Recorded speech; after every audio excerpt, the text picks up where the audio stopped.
was scared of dentists and the dark. I was scared of pretty girls and starting conversation. Hoje a gente vai falar sobre underpainting, silhueta, raça de cachorro e motivação.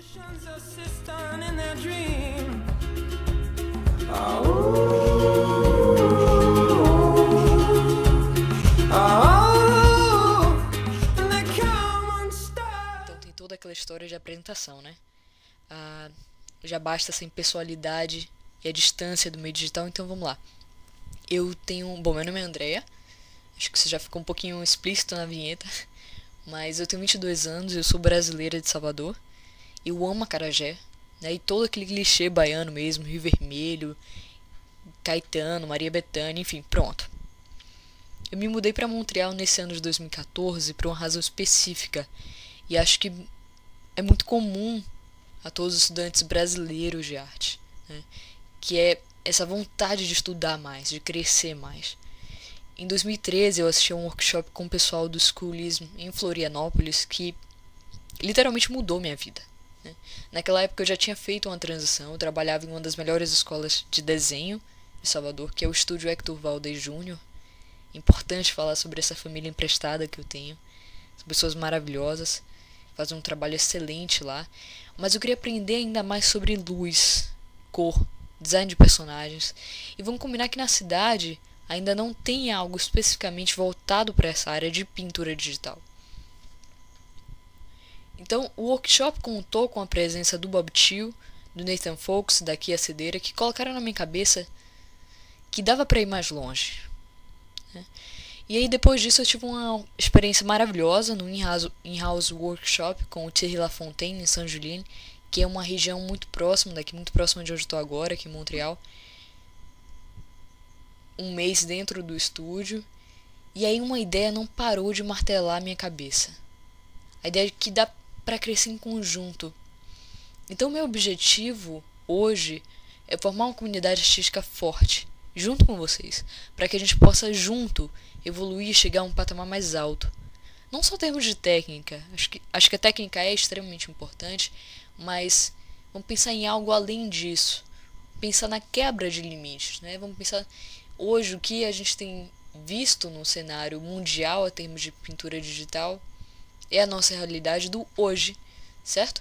Então se a gente pode pensar que a gente pode ir mais adiante, a gente pode quebrar alguns limites em termos da representação gráfica, por que não pensar nisso em conjunto, né?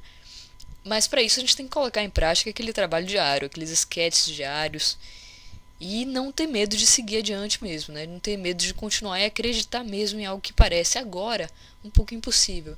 Mas se a gente tem uma jornada de milhões de passos e a gente quebra em cada pequeno passo, cada pequena vitória, eu acho que fica muito mais palpável, muito mais interessante até de embarcar nisso, né?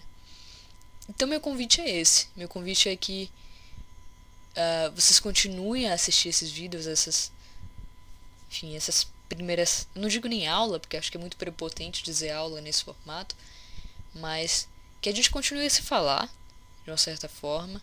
E aí eu quero até um feedback de vocês a termos de pergunta, quais são as dúvidas de vocês a termos de construção de pintura digital, e aí o que eu puder ajudar, o que eu souber, pode contar comigo. Então dá um subscribe pra mim, aposta nisso, vamos continuar, tá certo? E começando o vídeo de hoje, algumas dicas que eu poderia dar no sentido de como a pintura foi feita, basicamente é que a gente está trabalhando com uma técnica chamada de underpainting. A gente está trabalhando com a seleção primeira dos valores tonais, entendendo primeiro o que está acontecendo na nossa referência em termos de contraste, em termos de valores tonais, né? Então a gente vai trabalhar bastante esse conceito. Depois, o segundo passo a isso foi o trabalho da silhueta. Vamos ver se a pose funciona, vamos ver se essa distinção entre figura e fundo, né? E aí depois disso a gente começa a trabalhar uma espécie de adição de contraste, algo muito leve, algo suave. A gente não vai direto no preto mais escuro nem no branco 100%, sempre uma espécie de construção, né? A ideia é pensar a pintura como uma construção de valores. A gente começa com a figura um pouco mais suave, com poucos contrastes, para ir acentuando nos pontos que são mais interessantes, são mais importantes para a figura. E quais que são esses pontos? São necessariamente pontos que vão dar mais personalidade para o seu personagem, mais personalidade para a sua pintura de maneira geral. Que necessariamente isso vai servir também para quem está preocupado com pintura de paisagem, ou criação de ambientes de maneira geral. Então é basicamente isso. Esse é o nosso começo. Eu gostaria de pedir ajuda de vocês, no sentido de que, caso vocês tenham dúvidas específicas de como criar certos tipos de objetos, personagens, ou dúvidas mesmo sobre o processo de pintura representado aqui hoje, por favor, deixe um comentário, tá? Que vou fazer de tudo, fazer o melhor para, enfim, poder ajudar de alguma forma. Claro que eu não sei de tudo, muito longe disso, estou aprendendo. Mas o que eu souber e puder passar adiante para vocês, acho que a gente fica mais forte enquanto comunidade artística, principalmente enquanto comunidade artística no Brasil, né? Então, é basicamente isso. Sejam bem-vindos e muito obrigado por estarem assistindo o vídeo.